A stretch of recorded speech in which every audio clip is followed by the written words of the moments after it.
Uh, David, good morning to you. How are you as a Liverpool fan? How's your hangover as a matter of interest? Oh no, not too bad, thanks. I had a few drinks last night, but no, I'm okay. It's a school night really here, so I've got two young kids, so I'm not allowed to drink too much. It's always a school night, it turns out, when you've got young kids. We appreciate that, David. Don't worry. You don't need to explain it to us. I know, but there's other people that might have to explain it to. Come here. The end of this, I think, is going to be something that we remember for a very short period of time. But what we're always going to remember is the incredible attacking flair of this team and the relentlessness and the transformation from the team that Klopp inherited to the team now, which is one of the best teams that we've seen ever in the Premier League. Yeah, no, look, they have to be. If you go back to the great teams of the Premier League, if you look at, Manchester United's team in '99, the Arsenal Invincibles, Mourinho's 04-05 team. I know a lot of Man U fans probably toss up between the '99 team and the 2008 team, and then of course the Man City team. But then this Liverpool team has to be, regarded up there.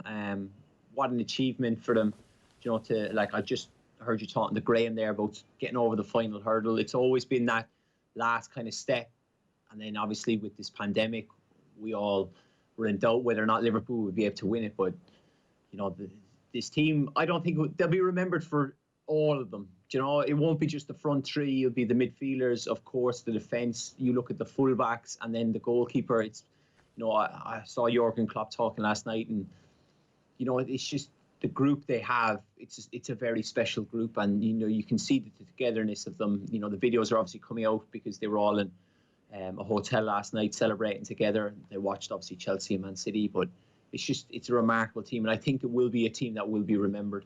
There was one thing that Graham Studer said that I'm not sure I agree with him. He said that they won the league with 5 games left to go and they got the deck chairs out and couldn't even get it out for the last game of the season at home to Villa. I wouldn't be terribly surprised if Liverpool take the foot off the gas at this point because they absolutely deserve it. No, I don't think they will.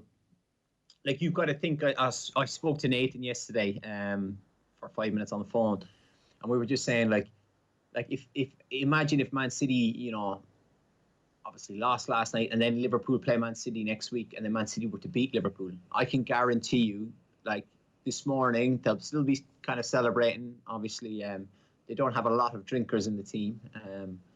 But come tomorrow, they'll be focused on beating Man City because now they are Premier League champions, and it will be kind of like, we can't exactly go there and get beat. I think they'll change they won't change their mentality. They'll keep going forward. And I know he'll want to win every remaining game.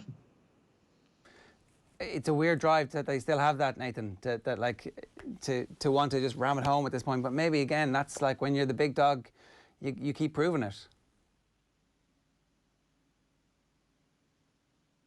Oh, no sound off Nathan there. We've finally silenced him. No. Oh, you finally? Yeah, it's taken us a long time. Apologies. There you go, there you go, there you go. Technology is tough, guys. Technology is tough. Turning on the microphone, I would say it's been a long night. It's been a lot, but especially when you're hungover, Nathan. I'm not. I'm definitely not. I'm not like some of those Liverpool players. I know you say there's not many drinkers. I don't know if you've seen the videos. I don't know if you're getting many WhatsApp from your mates, David, but it looks like they've had a very good night. Yeah, well, I went to bed last night about 2 o'clock in the morning, for whatever reason, and I was actually messaging Jordan. Like, I obviously when the game was finished, I sent him a message and I tried to ring him and whatever. But then I was thinking to myself, why am I trying to ring him? Because everybody he knows is going to be texting and ringing him. Then he actually started messaging me back at about 2:30, and I was like tossing and turning in bed. But like, I think even he had a drink, and like he doesn't drink at all. I think he had a glass of red wine to kind of celebrate. But look, they all deserve it. For the lads who don't drink, just have one, and enjoy the moment, because like it's surreal to think that Liverpool have waited 30 years to win the Premier League. They've come so close on so many different occasions, but they've never been able to do it. And then to think like, Jurgen Klopp comes in and he just transforms them. And like, you look at the signings he's made, every signing has been spot on. Everything about Liverpool has just clicked over the last, 3-4 seasons. Can you talk about that transformation and mentality then, the mentality that we expect to see them go on for the rest of this season and into next season and continue at this level? Because you played against Liverpool many times through the years at a time when there were questions around their mentality and questions about consistency and whether they could ever get to that level that they've got to right now. What's the biggest transformation when you look at this team to the team you would have played against? Well, I think for this group of players, the Liverpool now, this is, of course, this is my opinion. I think, winning the Champions League last year was like that, monkey off their back where we can actually win a big trophy.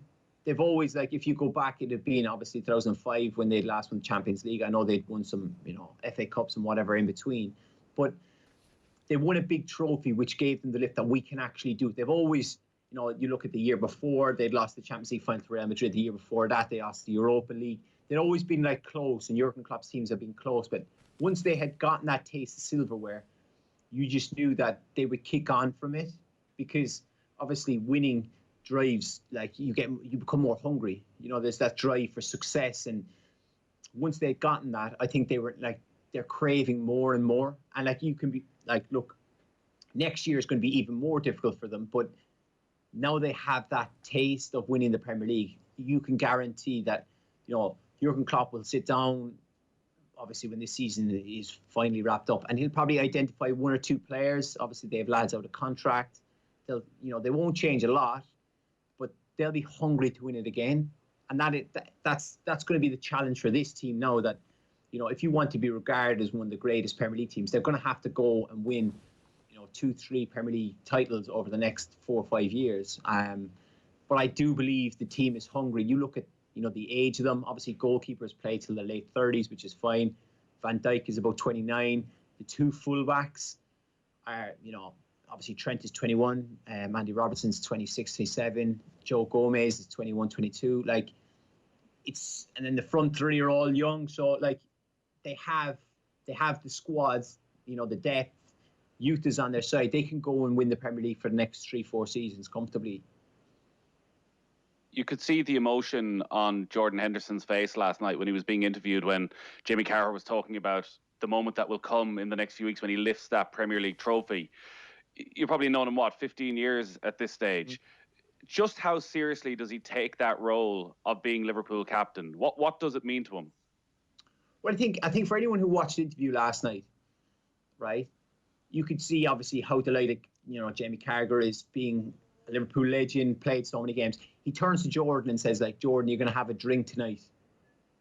Because I know, like, probably those few hours, when he wakes up this morning, he'll be thinking about Man City next week. It probably won't sink into him till the season is done and he's on his summer holidays with his wife and kids, that there'll be a moment where he'll reflect and think, I am a Premier League, champion. He's one of 14 players to ever lift, the Premier League. I think, like, his mentality and drive from such a young age has got him there. But he's one that doesn't stop. He's kind of living in a bubble where he doesn't enjoy the moment. Sorry.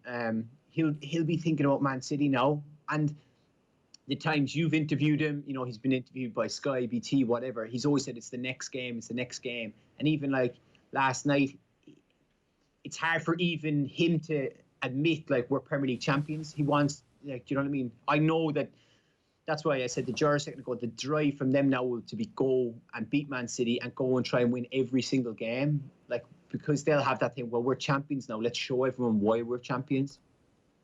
Can I ask you just a question about Henderson when he signed for Liverpool? Liverpool spent what was a fortune at the time, and 18 million. And Damien Comolli got hammered for it because they were like, this is never going to work. This is ridiculous. You're signing him off the basis of stuff that might happen on, like, it seems that it was almost as if it was a football manager signing, and there was he was almost used as a stick to beat that whole time with. How the hell did he have the mental strength at that age, as a kid, essentially, to come through that? Well, I was talking to somebody the other day about Jordan when he was younger. Like, Jordan was on the verge of being released from Sunderland. I believe he was about 14, 15, and it was a toss-up between him and two others who would get the contract. And eventually they gave it to Jordan. I think probably that was the moment for him that, you know, the penny dropped and he said, like, I'm never going to find myself in this situation again. So, like, when he came to Liverpool and, you know, when he kind of went through the tough times, I think he's always probably reflected back on that moment and said, like, this is where I want to be. This is what I want to do. I'm not going to leave anyone stand in my way. And, he's had to deal with his fair share of criticism over the years. Some I've no problem is deserved. Other is just people, you know, with opinions who don't know a lot about football. But if you speak to anyone, like in and around him, involved with Liverpool, the England setup, like, it's just remarkable that this fella, like, has overcome all this. And then when you look back, like, he's a Premier League winning captain, a Champions League winning captain, a World Club Championship captain, or winning captain. You know, he's done things that a lot of other players couldn't, and it's just remarkable. That is a testament to him as a person and as a player, that, you know, it's not as if he was a token captain, because he played a major role in the, you know, the comeback against Barcelona in the final. You know, he's played so many games this year in the Premier League where he's been pivotal to the team. Even when he was out, you could see that they missed him.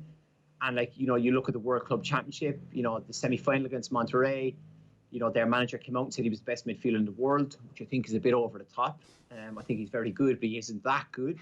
But then you look at then even, you know, the World Club Championship final against Flamengo, you know, he was brilliant. And he has been there and he's played his game and he's played his role as captain. It's not been like a token thing. And I do feel at times people don't give him the respect. But look, he's not bothered, because, you know what I mean, look what he's achieved. And just to think he's a young lad from Sunderland, you know, who dreamt big, and, you know, he's gone the whole way, and it's incredible.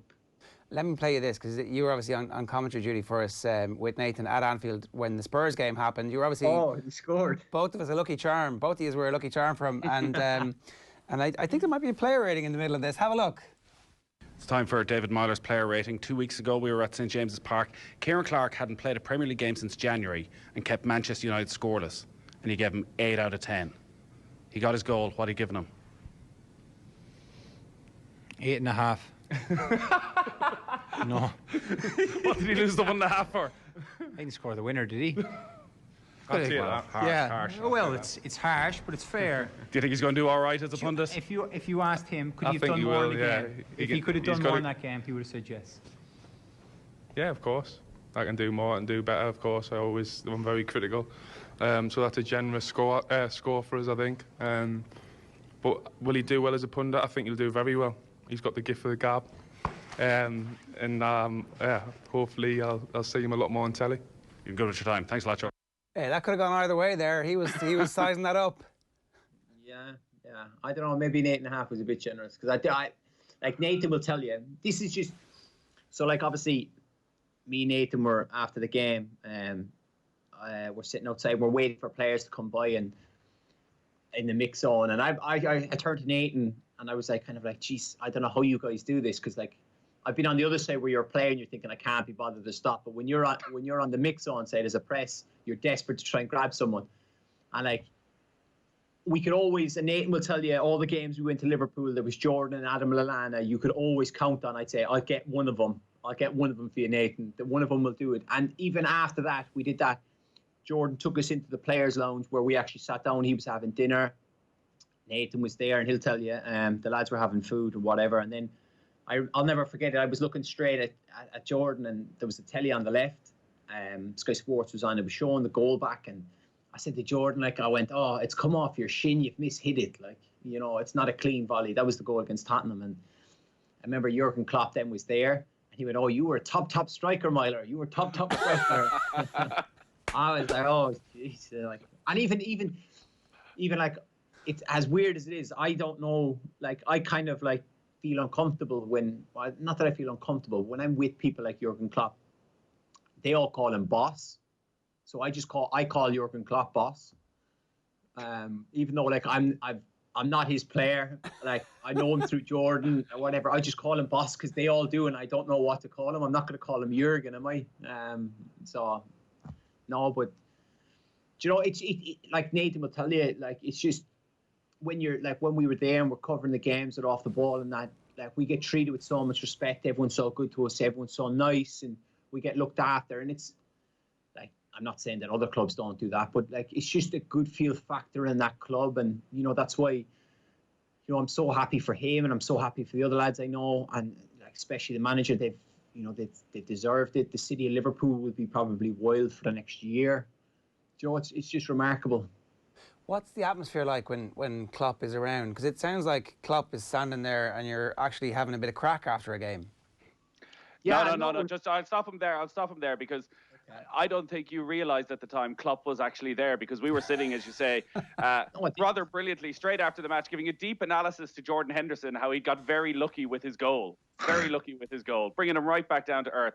And Klopp had sort of snuck in the back door as David's giving his in-depth analysis, and I think he just appeared around the corner and took you down a peg or two. Oh yeah, I didn't know he was there, because like the way I'm looking straight at the camera, the telly was on my left and I was looking that way, and then obviously Jurgen appeared in my blind spot. I couldn't see him, and then I just heard like Jordan just started to burst out laughing, and then all our you think you're the top striker, and then I'm like, oh Jesus, like but yeah, I didn't know he was there. I didn't know, but like. The players are listen. It's clear from talking to them the respect that they have and have to have for him, and the intensity that he brings. And I'd imagine there's a little bit of maybe walking on eggshells, and maybe they're there so long now they realise when it's nice Jurgen and when it's the serious guy. But you could tell even in those moments the level of respect, that the atmosphere did slightly change when he walked into the room. Oh yeah, no, it's. That's probably the key to being a very successful manager. You have to be able to find the balance.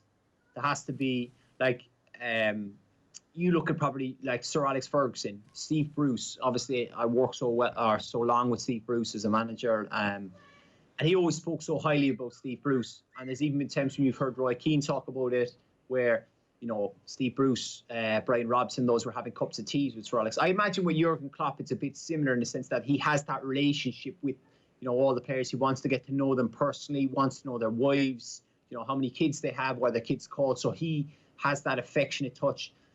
I think that's key, that they know that he's there for them personally if there's a problem. But then also on the flip side of that, he can be serious too, to say, well, hold on a minute, this isn't right. And he has built up that relationship with the players. And like you guys have, I spoke to Joe not so long ago, and I spoke about the time my dad was Jurgen Klopp's assistant, and then you had my father on and he spoke about it.